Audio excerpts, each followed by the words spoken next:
Hello and welcome to Sweet Shot Games Dota 2 Roles and Strategy Guide.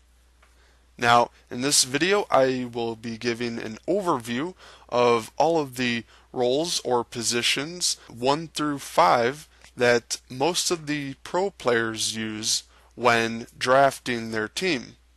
Now, this is always subject to change because Dota 2 is constantly evolving, but hopefully this will stay relevant for quite some time. So basically, when you number your team 1 through 5, this is a way of determining the order of highest priority for farm.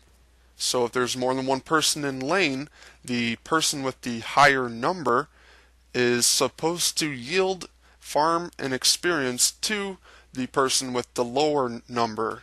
So that is why typically the number 1 position would be assigned to your carry if you have one.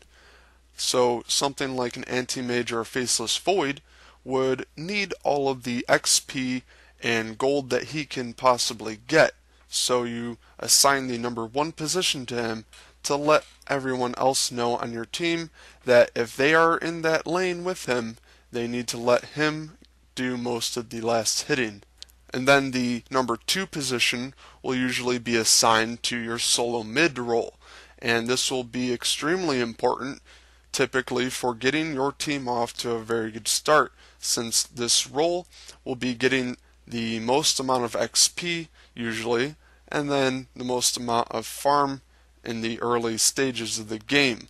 So then the number 3 position is usually assigned to the solo offlaner role, and typically this person is going to be hopefully getting some level of experience, however maybe not so much farm, depending on what lane they're in and what the laning composition is looking like.